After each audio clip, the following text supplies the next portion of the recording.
이번 시간에는 연예인들이 꼭 알아야 하는 정신건강 이상신호 조기 발견에 대해서 알아보도록 하겠습니다. 안녕하세요, 여러분. 기분이 우울해서 아무것도 할 수 없을 때, 숨을 쉴 수 없을 정도로 불안할 때, 내 의지가 약해서 혹은 그냥 힘든 것이라고 생각하시지는 않나요? 정도에 따라서 우울증, 공황장애 등과 같은 치료가 필요한 상태일 수도 있습니다. 이번 시간에는 정신건강 이상신호 조기 발견이라는 주제로 이야기를 해보겠습니다. 첫째, 우울증, 둘째, 공황장애, 셋째, 정신건강 자가검진 어플리케이션 순서로 강의를 할 예정입니다. 강의 시작 전에 영상을 먼저 보도록 하겠습니다.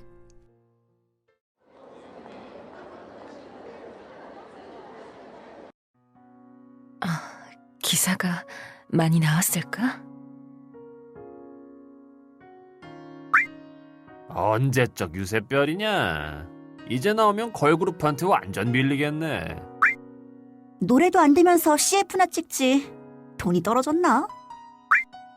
지난번에 표절로 시끄럽다니 혹시 이번에도? 이런 말 쏙 들어가게 하려면 이번 컴백 무대 정말 제대로 보여줘야지. 아직 유세별은 살아있다고. 그런데 이번 앨범 컨셉이 좀 과한가? 반응이 좋아야 하는데.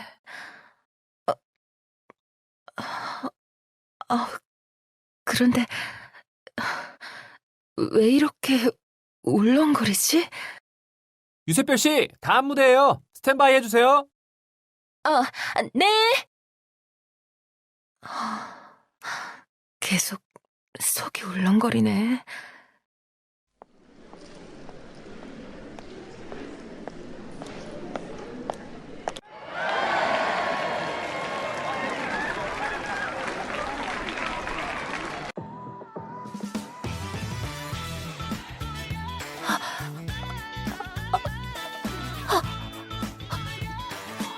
숨을 못 쉬겠어.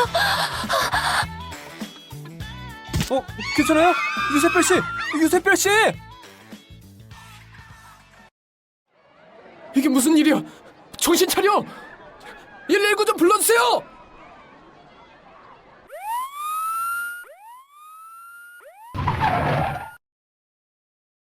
혈액검사, 엑스레이, 심전도 검사 결과에서는 별다른 이상 소견이 없네요.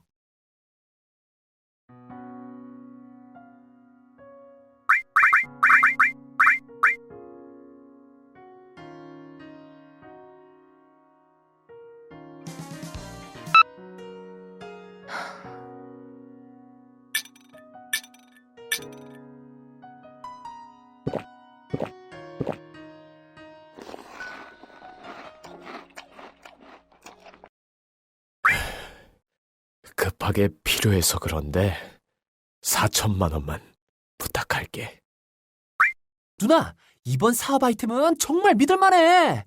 마지막이라고 생각하고 한 번만 더 투자해주라. 어? 고마워.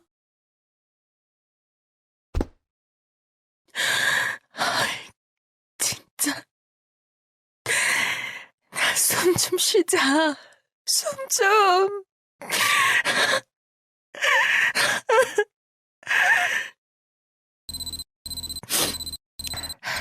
여보세요? 어디야? 아직도 집이야? 너 계속 연락이 안 돼서 걱정했는데 매니저한테 물어보니까 일주일째 넘게 집에서 안 나오고 있다며. 밥은 먹었어? 아니, 먹고 싶지가 않아. 아무 의욕이 없네. 잠도 안 오고. 그냥 내가 바보가 된 것 같아. 하루 종일 눈물이 날 때도 있고 하루 종일 침대에 누워있을 때도 있어. 내가 못한 것만 생각나고 다들 저렇게 잘 지내고 있는데 나만 이러고 있는 것 같고 사람들이 뒤에서 얼마나 나를 비웃고 욕하겠어. 잘하는 것도 없고 해놓은 것도 없고 앞으로도 못할 것 같고.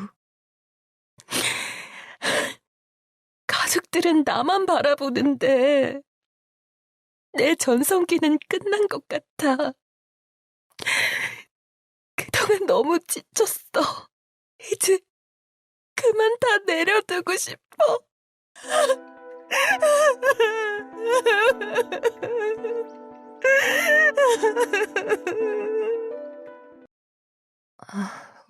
오지 말라니까. 어떻게 안 와? 너 이렇게 힘들어하는데. 있지. 나도 예전에 너처럼 힘들 때가 있었잖아. 기억나지?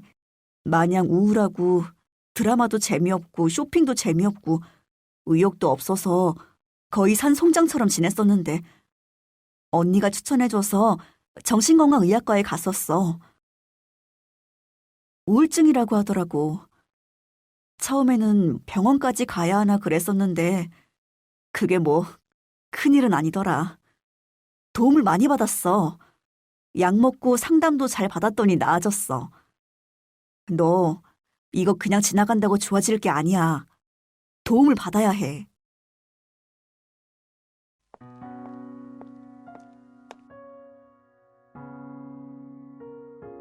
그동안 공황 증상과 우울 증상으로 많이 힘드셨겠어요. 공황 증상이나 우울 증상은 꾸준한 약물 치료가 필요하고 상담도 도움이 됩니다. 자책하지 마세요. 당신의 잘못이 아닙니다.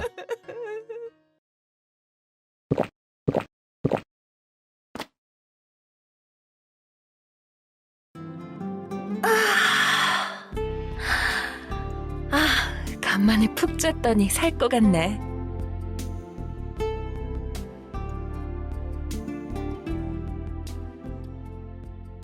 선생님, 이제 불안한 게 한결 나아졌어요. 늦어졌지만 컴백 무대에 다시 설 자신감이 조금은 생기는 것 같아요. 그동안 너무 지쳐서 다 내려놓고 싶고, 사실 어디론가 떠나버리고 숨어버리고 싶고, 죽고 싶었어요. 그런데 이제는 진정이 되었어요. 답은 샛별씨 스스로가 찾는 것이고 저는 샛별씨가 답을 찾도록 도와주는 조력자죠. 샛별씨 스스로를 비추는 거울이기도 하고요. 쉬운 질병은 아니지만 같이 노력하면 다시 좋아질 수 있어요. 마음이 편해졌다니 정말 다행이에요. 이제는 좀 괜찮아? 너 말 듣고 병원에 가보길 잘했어. 병원에 간다는 게 너무 부담스러웠는데 어딘가 내 맘을 털어놓으니까 한결 낫더라. 그리고 처방을 받고 나니 확실히 안정이 되더라고. 생각도 긍정적으로 서서히 변하는 것 같아. 고마워.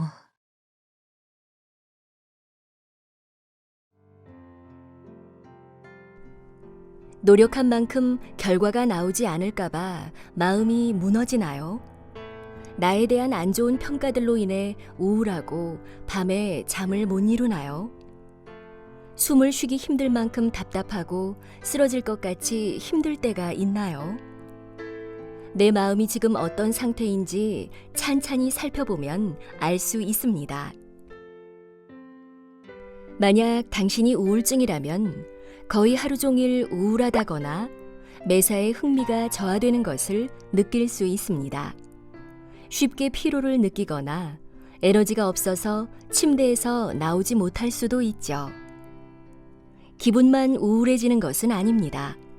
식욕이 떨어지면서 체중도 감소할 수 있고 집중력이 떨어져서 외운 것이 잘 기억나지 않을 수 있습니다. 오히려 밤에 폭식을 하게 되고 식욕이나 체중이 늘기도 합니다. 잠이 안 와서 밤을 새기도 하고 늦게 자고 오전에는 졸리고 무기력해지기도 합니다. 잠을 못 자는 동안에는 안 좋은 생각들이 꼬리에 꼬리를 물고 계속되고 이것 때문에 더 잠이 오지 않습니다. 약을 먹어야 잠을 자는 경우도 많이 있습니다. 하지만 수면제만으로는 도움이 되지 않습니다.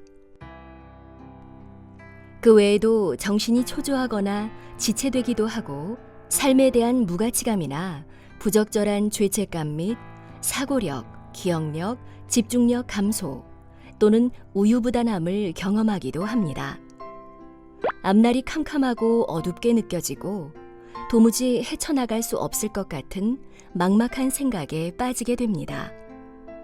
반복적인 죽음에 대한 생각이나 자살 사고, 자살 기도 및 계획을 세우는 것 또한 우울증의 증상으로 경험할 수 있습니다. 그럼 우울증은 왜 생길까요? 우울증은 뇌의 신경 전달 물질의 불균형으로 인해 초래된다고 알려져 있습니다.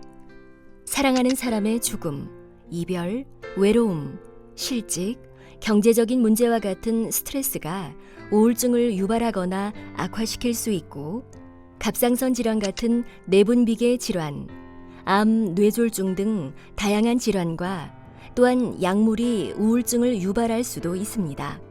우울증은 유전 질환은 아니지만 혈연 관계 중에 우울증을 앓는 가족이 있다면 확률이 일반인에 비해 약간 높을 수 있습니다. 우울증은 어떻게 치료할까요? 가벼운 우울증은 상담만으로 충분한 경우도 있으나 중등도 이상의 우울증에서는 약물 치료가 필요합니다.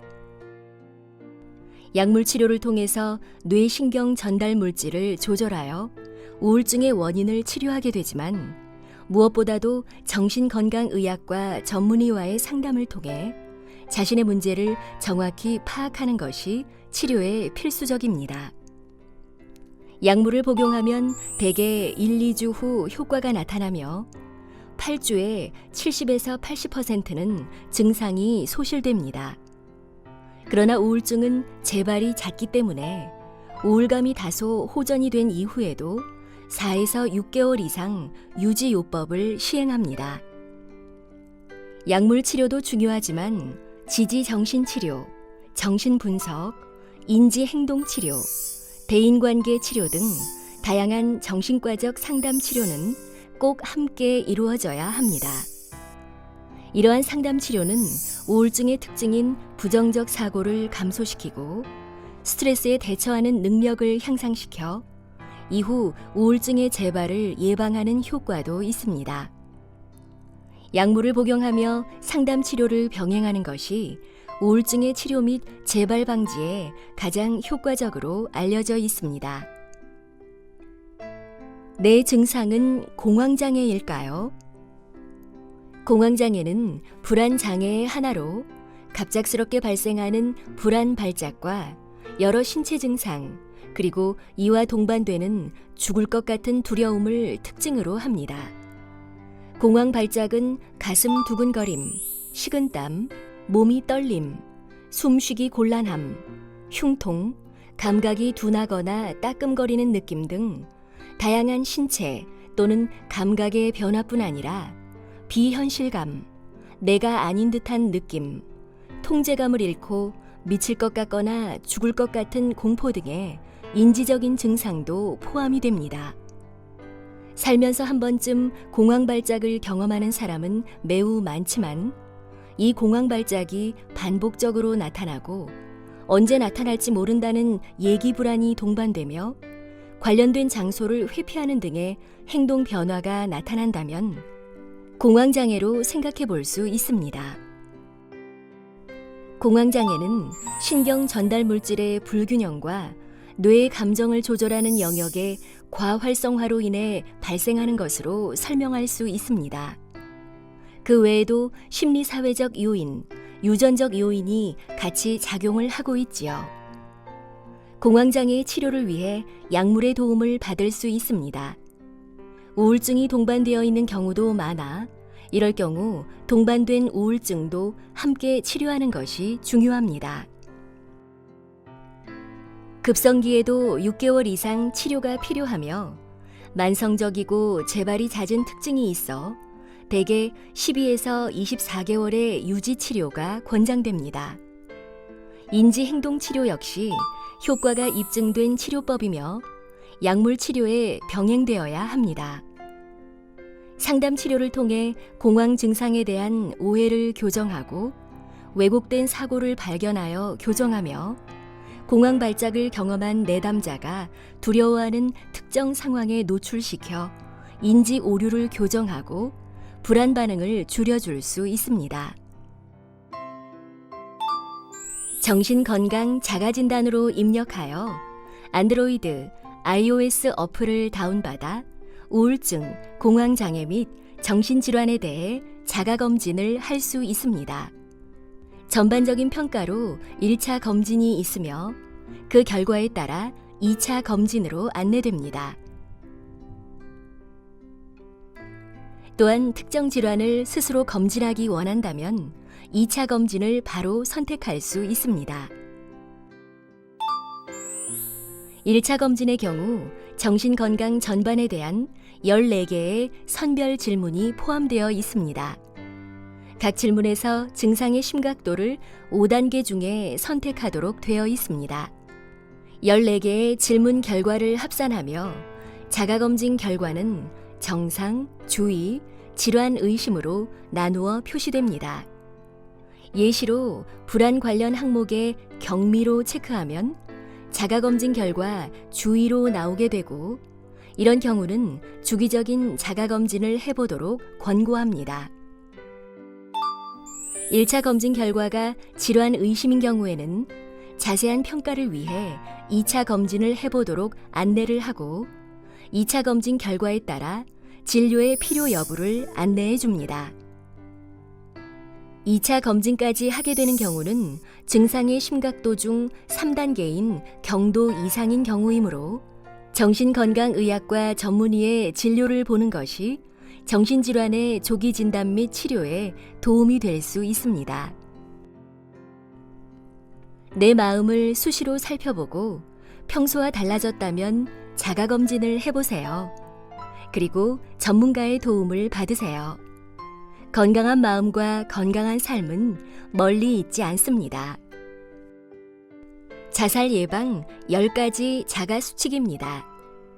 1. 어떤 결정도 하지 말고 멈추세요. 2. 지금 자살할 때 쓰려고 했던 물건을 치워버려요. 3. 오늘은 술을 마시지 말아요. 욱하는 마음이 들거나 몸이 망가질 수 있어요. 4. 지금 당장의 문제에만 집중하세요. 한 번에 전부 해결할 필요는 없어요. 5. 잘 될 거야. 괜찮아. 나도 괜찮은 사람이야. 라고 스스로에게 힘을 주는 주문을 외워요. 6. 나를 사랑하는 가까운 사람들을 기억하세요. 7. 당신을 도울 수 있는 가까운 사람에게 전화하세요. 그리고 말하세요. 8. 혼자 있지 말아요. 누군가와 함께 해요. 9. 지금 바로 가까운 병원 응급실에 가거나 보건복지 콜센터, 생명의 전화에 전화하세요. 10. 정신건강 전문가를 만날 약속을 지금 예약하세요. 혹시라도 당신이 심한 감정적 고통에 휩싸여 극단적인 생각이 지속된다면 이 자가수칙을 기억해 주시길 바랍니다. 감사합니다.